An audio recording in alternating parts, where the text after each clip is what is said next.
is up, my Shadowverse soldiers, and welcome back to another Shadowverse Evolved video. So in the last video we were talking about the Singapore LCQs. Congratulations to everyone, that topped and everything. But today we're going to be looking at the Europe LCQ, and I'm wondering how these decks performed. You can see right now the Swordcraft, took the cake. But let's go ahead and look at these deck lists. Alright, so looking at the first place Yuri Swordcraft deck. Congratulations Yuri for taking the win. I'm pretty sure you performed well, and just looking at Swordcraft being in first place, I'm not very surprised that it did well. This deck does everything that it needs to do, except have spells that remove, because your followers do that. So but looking at Swordcraft, I think the good counteract to Swordcraft is the skill Intimidate. Like the skill Aura is the counteract to any control deck, that being Haven or Runecraft, or sometimes even Dragoncraft sometimes. But looking at the deck already, I can see that it has the answers, the Bell Ringers, the Made Leaners to Surge, Quick Bladers for that aggro, either in the early game or if you want to save them after the Leonidas play, is very good. This honestly, just looking at it, this definitely looks like a normal Swordcraft deck. There's nothing new besides the Takayo Teo and the Narita Brian. But there are still some elements of set 1 that still pop up, that being the Sea Queen Odihime and the Aurelia, excuse me. The Aurelia. Those are still very good cards, just in, they're very situational, and they really do work out. And with Gunner Maid, you can search out the Sea Queen Odihime, Aurelia, and you can definitely run one of those things, and then if the matchup depends on it, you can do very well. So shout out to Yuri for getting first place. This Evo deck doesn't seem to be any different. Shout out to having the alt-art Sea Queen Otihime though. I know that's some bread. So congratulations Yuri for first place. Alright, moving forward, we have second place going to Targal's Uma deck.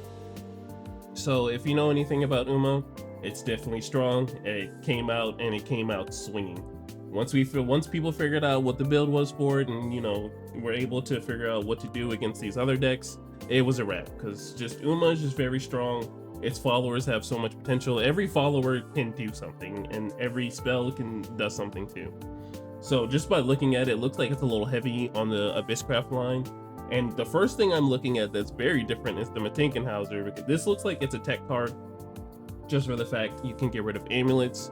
This is the only answer you can use as an amulet, getting rid of her, or whatever you want to call it, to stop that Leonidas play.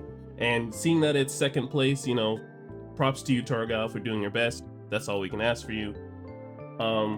That's, Swordcraft is just absolutely insane, because you can still get rid of that Leonidas Resolve token. Yes, that does hurt Sword, but it doesn't finish them off, essentially, because they can keep searching for things. They can keep going. Like, they're always going to be in control, even though they're not a control deck, which is just crazy. If you have the right build for Swordcraft, you're going to do well. The only other deck that I feel like can really, really pose a threat to Swordcraft is Havencraft. And even Havencraft can sometimes really just come short because they don't have the removal. And that's just really how Swordcraft rolls. So shout out to Torcal for doing good. Just looking at the late game line, I feel like if you're ever in a rough spot when you're playing Uma, you definitely have some good cards to fall back on, that being in the Ogre Recap and in the Rita Brian. And then if you have enough cards in your cemetery, you can really go for 7 more centimeters and really finish the game off. So shout out for Torgal for doing well in second place, and I hope you perform well in your next regional. Moving on, we have our third place going to our very own Kriko's Dragoncraft deck. So the thing about Kriko is they play at our Sunday locals. They perform very well every time they play Abysscraft, and now we see them playing Dragoncraft. So shout out Kriko, you did very well. I'm glad you topped, because sometimes it can be very hard to do that in that that situation, whatever environment you're in. Sometimes some people can crack under pressure. It happens. But seeing that Kriko did well with Dragoncraft, I am happy. Looking at it already, we have new Uma things. We have the new Super Creek. This is the Shenlong replacer. I'm very glad that even though we get rid of Shenlong, we still run it as a one-of, but we do have a replacement. Shout out to Dragons for having such good tools. I wish I had some good tools in runecraft, but you know, that's just personally me. We're also running, you know, the Oguri Cap and the Rika Kamishito, so I don't know how many times this might have came up where, you know, all your followers were gone, but I know if you're running Forte, my next turn is dedicated to getting rid of Forte, because this card is still absolutely ludicrous, evoed or not. So that's just me.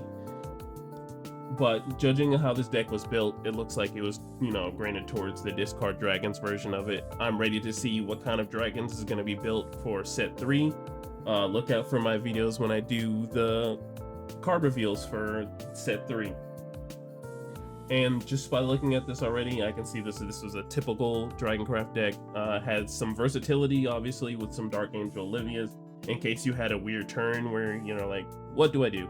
Well, if you don't know what to do on your turn and you see that your opponent doesn't have any followers, I feel like it's a pretty okay time to play Dark Angel Olivia to get that versatility of, hey, if their hand size low, I'm gonna make them pitch a card. If my life is low, I'm gonna gain 3 life.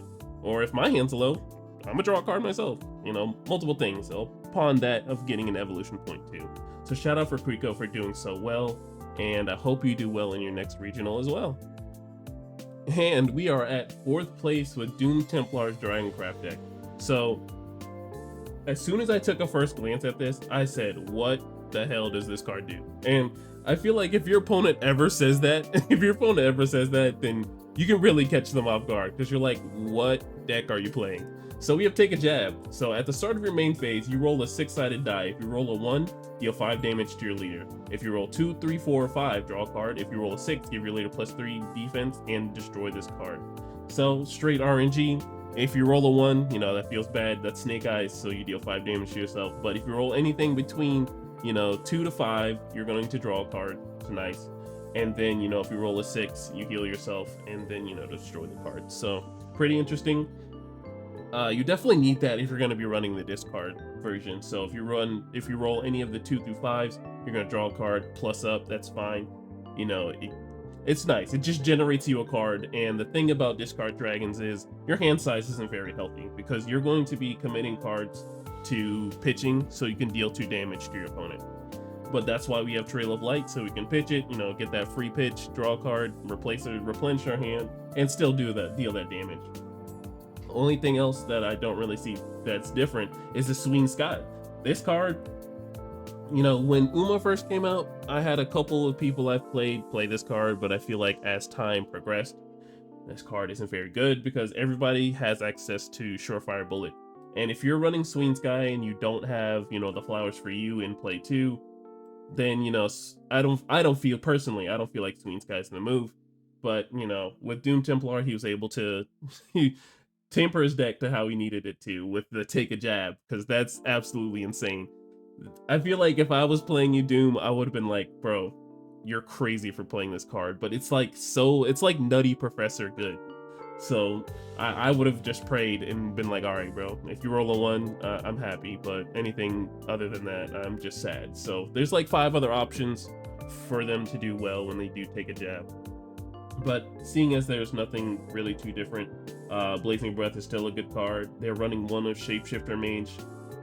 All these things are good. Dragoncraft is just strong. They have lots of strong cards. Shenlong, Forte, Shapeshifting Mage, Dracomancer's Rights, and then they just got Oguri Cap. So Dragoncraft can definitely do what it needs to do, and you just need to see the cards. And, you know, running Take a Jab gets you that extra draw turn, so, you know, you can have a little healthier hand size. I feel like, personally, the only change I would make is the Swing Sky if I don't have the flowers for you. But they're still running the ramp with Dragon Oracle and Aurelia. So congratulations, Doom, for doing so well, and I'm glad you were able to get 4th place. Alright guys, well that's the end of the video. I appreciate you watching. Make sure you're safe in whatever you do tonight, and make sure you're safe whatever you do for the rest of the year. I will see you guys in the next one. Bye.